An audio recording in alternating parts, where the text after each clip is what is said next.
टीका एक तो मस्तिष्क में लगाते हैं, कान पर भी लगा देते हैं, तो लोग गले पर, कंठ पर भी लगा देते हैं।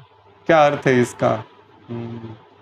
इसका अर्थ ये है, एक तो ध्यान करो बिंदी का, मन निराकार परमात्मा को, सुनना है निराकार की, परमात्मा की सुनो, और बोलो भी किसके लिए? परमात्मा की वाणी ही बोलनी है, कल्याणकारी ही बातें ही करनी है। किसी के भी हित की बात करें तो कल्याण की बात करें। शिव का मतलब ही कल्याणकारी होता है। तो सुनना, देखना, बोलना सब कल्याणकारी हो, अपने लिए भी और औरों के लिए भी। औरों के कल्याण में अपना कल्याण समाया हुआ है। तो व्यक्ति पहले अपना फायदा देखता है। फिर परमात्मा ने क्या कहा कि बच्चे सबके भले में अपना भला। तो तुम अच्छे अच्छे कर्म करते जाओगे, भला करते जाओगे, तो भला का उल्टा क्या होता है? लाभ। याद का उल्टा क्या होता है? दया। जितना परमात्मा को याद करेंगे, दया कृपा अपने आप ही होगी। ओम शांति। Good morning.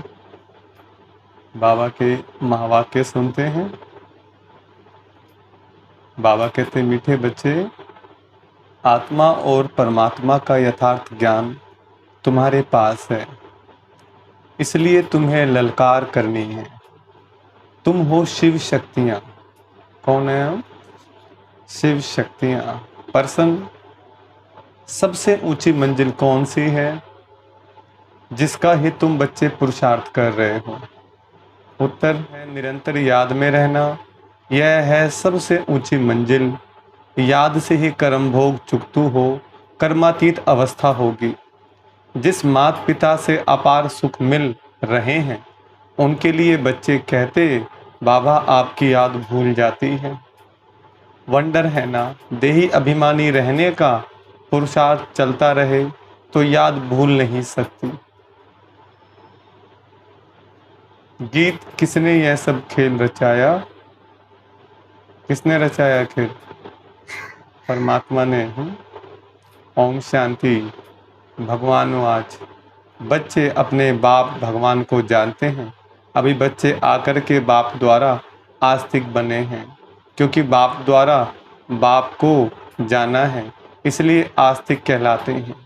तुमने जाना है बरोबर हम आत्मा हैं, वह हम आत्माओं का बाप है। भले कोई मनुष्य अपने को आत्मा समझते भी हों, परंतु परमात्मा को कोई नहीं जानते। जब बाप खुद आकर बच्चे पैदा करे और उनको अपना परिचय दे, तब जाने बाप को ही अपना परिचय देना है। वह है आत्माओं का फादर। सम्मुख आकर बतलाते हैं कि तुम आत्माएं हो, मैं तुम आत्माओं का परम पिता हूँ। तुम निश्चय करते हो, यह तो कॉमन बात है। आत्माओं का बाप जरूर है, गायन भी है। आत्मा और परमात्मा अलग रहे बहुकाल, सुंदर मेला लग गया जब सतगुरु मिले दलाल। आत्मा और परमात्मा बहुत काल तक अलग रहते हैं, फिर सतगुरु मिलते हैं बिचौलिए के रूप में। ब्रह्मा बाबा मिले साकार रूप में, उन्होंने निराकार से हमें मिलवाया। बाप को बच्चे ही जानते हैं। बाप 5000 वर्ष बाद फिर आए हुए हैं, जब सब बच्चे नास्तिक दुखी बन जाते हैं, एक भी आस्तिक नहीं रहता, तब बाप आते हैं, आस्तिक बनाकर फिर छिप जाते हैं, फिर कोई भी बाप को जानते नहीं। अब तुम बच्चों में यह निश्चय नंबरवार पुरुषार्थ अनुसार है। सबको पूरा निश्चय नहीं है। भले यहाँ सम्मुख बैठे हैं, जानते हैं परमपिता परमात्मा पतित पावन बाप पति से पावन देवता बना रहे हैं। देवताओं की तो यहाँ सिर्फ मूर्तियाँ हैं, खुद तो हैं नहीं। जो भी मनुष्य मात्र हैं, सिवाय तुम ब्राह्मणों के और कोई भी आत्मा और परमात्मा को नहीं जानते। हम सो परमात्मा कह देने से ना आत्मा को ना परमात्मा को जानते। तुम बच्चे जानते हो कि एक भी मनुष्य नहीं जो अपने को यथार्थ रीति आत्मा समझ और परमात्मा को अपना बाप समझे। लेकिन अब यह ललकार कौन करे? शक्तियों ने ही ललकार की थी, परंतु अभी तक वह शक्ति आई नहीं है जो तुम्हारे में आनी चाहिए। शिव शक्तियाँ तो मशहूर है, नामी ग्रामी हैं, जगदम्बा भी शक्ति है। अब कॉन्फ्रेंस में रिलीजियस हेड्स सब आते हैं, उन्हें भी समझाना है। बाप समझाते हैं, बच्चे तुमको तो देही अभिमानी बनना है, हम आत्मा हैं, हम आत्मा है, परम पिता परमात्मा से वर्षा ले रहे हैं। यह निश्चय नहीं है, कोई संशय है तो ऊंच पद पा नहीं सकेंगे। अच्छे अच्छे बच्चे भी चलते चलते माया का तूफान लगने से गिर पड़ते हैं। निश्चय बुद्धि से संशय बुद्धि हो पड़ते हैं, नहीं तो बच्चे कभी भी संशय बुद्धि नहीं होते हैं कि हमारा यह बाप नहीं है। यहाँ यह वंडर है। कहते भी हैं परमपिता परमात्मा हम सब आत्माओं का बाप है। वह हमको पढ़ाते हैं, फिर भी बाप को भूल जाते हैं। रोज समझाते रहते हैं, बच्चे अपने बाप को याद करो तो तुम्हारे विक्रम विनाश होंगे। विक्रम तो जन्म जन्मांतर के सिर पर बहुत हैं। तुम जानते हो मम्मा बाबा जिसको ब्रह्मा सरस्वती कहते हो, वह नंबर 1 में हैं। वह भी खुद कहते इतना योग लगाते हैं, मेहनत करते हैं, तो भी अनेक जन्मों के पाप कटे नहीं हैं। कुछ न कुछ भोगना पड़ता है। अंत में इस भोगना से छूट कर्मातीत अवस्था को पाना है, पुरुषार्थ करना है। माया भी कम रुस्तम नहीं है, दोनों ही सर्वशक्तिमान हैं। रावण माया ने सब मनुष्य मात्र को पतित बना दिया है। गाते भी हैं पतित पावन, तालियां बजाते रहते हैं, तो जरूर पतित है ना, परंतु अपने को समझते नहीं हैं कि हम पतित हैं। यह समझाना भी जरूर है कि अब यह पतित दुनिया है, पावन दुनिया सतयुग को कहा जाता है। पावन दुनिया में ऐसे पतित पावन को नहीं बुलाएंगे। वहाँ तो भारत बहुत सुखी था, एक ही धर्म था। अभी तुम जानते हो परमपिता परमात्मा ज्ञान का सागर है। वह इन सब वेदों शास्त्रों आदि के राज को जानते हैं, वही पढ़ा रहे हैं। परंतु कोई ऐसे हैं जो यह भी भूल जाते हैं कि हमको परमात्मा पढ़ाते हैं, बेहद का बाप हमें पढ़ाते हैं। वह नशा नहीं चढ़ता, यहाँ से बाहर घर जाने से नशा चकनाचूर हो जाता है। कोई मुश्किल है जो युक्ति युक्त पुरुषार्थ करते हैं। माया बड़ी जबरदस्त है, देह अभिमान तो नंबर 1 है। बाबा ने समझाया है, अपने को देही समझो, माना आत्मा समझो। हम आत्मा हैं, इस शरीर द्वारा हम कर्म करते हैं। अपने को परमात्मा तो कभी नहीं समझना है।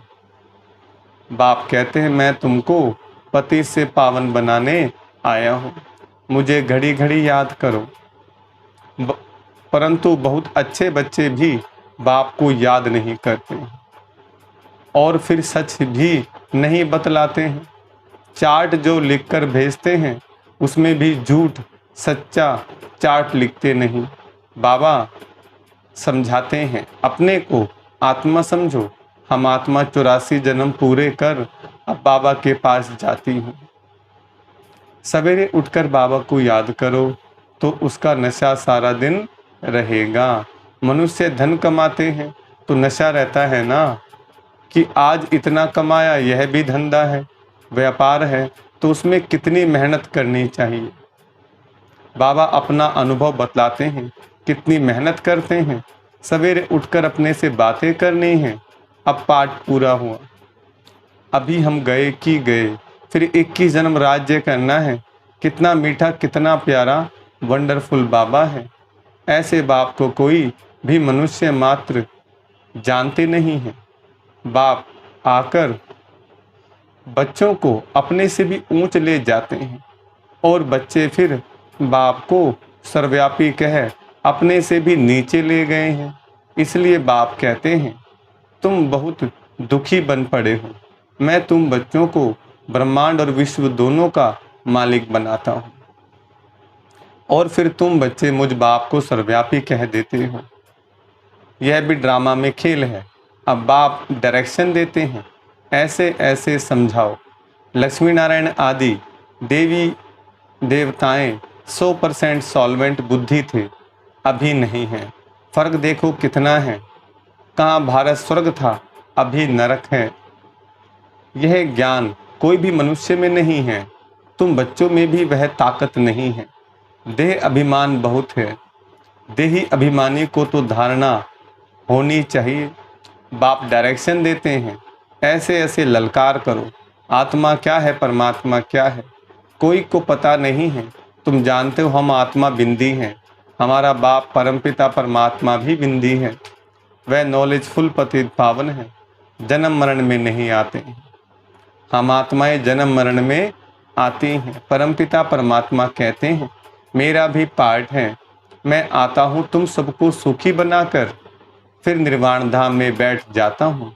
मनुष्य बूढ़े होते हैं तो वानप्रस्थ में चले जाते हैं, परंतु अर्थ नहीं समझते। वानप्रस्थ माना वाणी से परे स्थान, वह थोड़े ही वाणी से परे बैठते हैं। अभी वानप्रस्थी तो सब हैं, हम आत्माएं वाणी से परे रहने वाली हैं, परंतु उस स्थान को भी जानते नहीं। तुम्हारे में भी कोई कोई की बुद्धि में यह बातें हैं।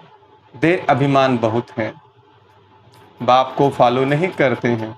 माया भी बहुत प्रबल है, आत्मा और परमात्मा के संबंध को कोई भी नहीं जानते, बाप के संबंध को ही नहीं जानते। तुम भी घड़ी घड़ी भूल जाते हो। बाप का बनकर बाप को पूरा याद करना चाहिए ना। कहते हैं बाबा घड़ी घड़ी याद करना भूल जाता है, घड़ी घड़ी याद करना भूल जाता हूँ। अरे तुम माता पिता को याद करना भूल जाते हो। निरंतर याद करने की ही मंजिल है, निरंतर याद में रहना है। जिस माता पिता से स्वर्ग का वर्षा ले रहे हो तुम उनको भूल जाते हो, वंडर है। बड़े आश्चर्य की बात, माता पिता तो एक ही है। बाप कहते हैं मैं ही तुम्हारा माता पिता हूँ। यह बड़ी गुह्य बातें कई समझते हैं जगदम्बा माता है, परंतु नहीं, वह तो साकारी है ना। तुम माता पिता गाते हो निराकार को, यह सब बातें पहले नहीं बतलाते थे। दिन प्रतिदिन गुह्य बातें सुनाई जाती हैं। कोई भी बात ना समझा सको तो बोलो बाबा ने अजुन सुनाया नहीं है। बाप से पूछेंगे, दिन प्रतिदिन बहुत नई नई पॉइंट्स मिलती रहती हैं। नॉलेज तो बहुत बड़ी है, समझने वाले कोई समझे। पढ़ते पढ़ते थक जाते हैं, बाबा को लिखते हैं मैं नहीं चल सकूंगा, तंग हो गया हूँ। तंग होकर पढ़ाई को छोड़ देते हैं, विकार में जाते हैं तो पढ़ाई छूट जाती है। यह पढ़ाई ब्रह्मचर्य की धारणा से ही होगी। अगर ब्रह्मचर्य को तोड़ा तो धारणा नहीं हो सकेगी। दूसरे को कह नहीं सकेंगे कि काम महाशत्रु है। बुद्धि का ताला ही बंद हो जाता है। मंजिल बहुत ऊंची है। सन्यासी तो ग्रस्त धर्म को छोड़ भाग जाते हैं, वो है हठ योगी। सन्यासी यह है राजयोग। बाप ही आकर राजयोग सिखलाते हैं। हठ योगी कभी राजयोग नहीं सिखला सकेंगे। यह बात पूरा समझाने का ढंग नहीं आया है। उन्हों का है हठ योग सन्यास, वह पतित को पावन बना नहीं सकते। तुम्हारा है बेहद का सन्यास, वह हद का सन्यास। तुम्हारी बुद्धि में है कि हमारे 84 जन्म पूरे हुए, अब हम वापिस जाते हैं। यह बेहद का सन्यास बुद्धि से किया जाता है। उनका है हठ योग कर्म सन्यास, तुम्हारा है राजयोग कर्म योग, जो भगवान ने सिखलाया है। अभी तुम अच्छी रीति समझा सकते हो कि वह हठ योग और यह है राजयोग। शिव को भी कोई समझते नहीं है। जैसे आत्मा बिंदी है वैसे शिव भी बिंदी है। बिंदी का निशान भी भ्रकुटी में ही दिया जाता है, और कोई जगह बिंदी नहीं देंगे। भ्रकुटी में ही बिंदी दी जाती है। आत्मा भी यहाँ ही निवास करती है।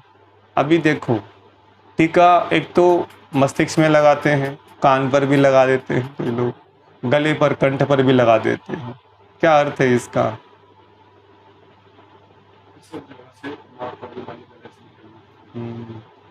इसका अर्थ ये है, एक तो ध्यान करो बिंदी का, मन निराकार परमात्मा को सुनना है, निराकार की परमात्मा की सुनो, और बोलो भी किसके लिए? परमात्मा की वाणी ही बोलनी है, कल्याणकारी ही बातें ही करनी है। किसी के भी हित की बात करें तो कल्याण की बात करें। शिव का मतलब ही कल्याणकारी होता है। तो सुनना, देखना, बोलना सब कल्याणकारी हो, अपने लिए भी और औरों के लिए भी। औरों के कल्याण में अपना कल्याण समाया हुआ है। तो व्यक्ति पहले अपना फायदा देखता है। फिर परमात्मा ने क्या कहा कि बच्चे सबके भले में अपना भला। तो तुम अच्छे अच्छे कर्म करते जाओगे, भला करते जाओगे, तो भला का उल्टा क्या होता है? लाभ। याद का उल्टा क्या होता है? दया। जितना परमात्मा को याद करेंगे, दया कृपा अपने आप ही होगी। आत्मा भी यहाँ ही निवास करती है, यह किसको पता नहीं है। इतनी छोटी बिंदी में 84 जन्मों का अविनाशी पाठ नुंदा हुआ है। यह कितनी डीप बातें हैं, कोई को समझाने नहीं आएंगी, रिजल्ट में समझाना है। जैसे आत्मा बिंदी है, वैसे परमात्मा भी बिंदी है। अगर दूसरी आत्मा आएगी तो वह भी बाजू में आकर बैठेगी ना। ब्राह्मण में आत्मा को बुलाते हैं, आत्मा आकर बोलती है, हमने फलानी जगह जन्म लिया है। तो वह आत्मा कहाँ आकर बैठेगी? क्या माथे में? उनमें अपनी भी आत्मा है ना। बाप कहते मैं भी बिंदी हूँ, मुझे परमपिता परमात्मा कहते हैं। उनकी महिमा बड़ी भारी है। शिवाय नमः। यह किसने महिमा की? आत्मा शालिग्राम ने। तो जरूर वह अलग है। दुनिया इन बातों को नहीं जानती, तुम जानते हो। उनका एक ही नाम शिव है। ब्रह्मा विष्णु शंकर को ब्रह्मा देवताय नमः, विष्णु देवताय नमः कहेंगे, उनको शिव परमात्माय नमः कहेंगे। तो शिव ऊंच ठहराना, यह बातें तुम समझ सकते हो। यह नॉलेज भी तुमको अभी है। तुम्हारा यह हीरे जैसा जन्म है। देवताएं तो प्रारब्ध भोगते हैं। यह प्रारब्ध देने वाला बाप वंडरफुल है। ऐसे पारलौकिक बाप का कितना रिगार्ड रखना चाहिए। बुद्धि योग इस ब्रह्मा में नहीं, उनमें रखना है, शिव बाबा में। वह बाप पढ़ाते हैं इस द्वारा यह शरीर लोन लिया है। सारी सृष्टि में कितना बड़ा मेहमान है। शिव बाबा परमधाम से आते हैं। कितना बड़ा भारत का मेहमान है, कहाँ से आया हुआ है। उन मिनिस्टर आदि की कितनी इज्जत होती है। यह गुप्त वेश में कितना बड़ा मेहमान पतित को पावन बनाने आया है। अच्छा, मीठे मीठे सिकलदे बच्चों प्रति माता पिता बाप दादा का याद प्यार और गुड मॉर्निंग। रूहानी बाप की रूहानी बच्चों को नमस्ते। हम रूहानी बच्चों की रूहानी बाप दादा को नमस्ते नमस्ते नमस्ते। धारणा के लिए मुख्य सार है, सवेरे सवेरे उठ याद में बैठ कमाई जमा करनी है, अपने आप से बातें करनी है, देही अभिमानी रहना है। दूसरा पॉइंट, राजयोग कर्म योग सीखना और सिखलाना है। कभी भी तंग होकर पढ़ाई नहीं छोड़नी है। बाप का रिगार्ड जरूर रखना है। वरदान, बाप समान बेहद की वृत्ति रखने वाले मास्टर विश्व कल्याणकारी भव। वरदान का विस्तार, बेहद की वृत्ति अर्थात सर्व आत्माओं के प्रति कल्याण की वृत्ति रखना, यही मास्टर विश्व कल्याणकारी बनना है।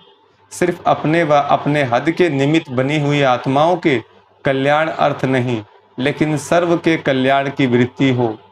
जो अपनी उन्नति में, अपनी प्राप्ति में, अपने प्रति संतुष्टता में राजी होकर चलने वाले हैं, वह स्वयं कल्याणी हैं। लेकिन जो बेहद की वृत्ति रख बेहद सेवा में बिजी रहते हैं, उन्हें कहेंगे बाप समान मास्टर विश्व कल्याणकारी। स्लोगन, निंदा स्तुति मान अपमान हानि लाभ में समान रहने वाले ही योगी तू आत्मा है। अच्छा, ओम शांति।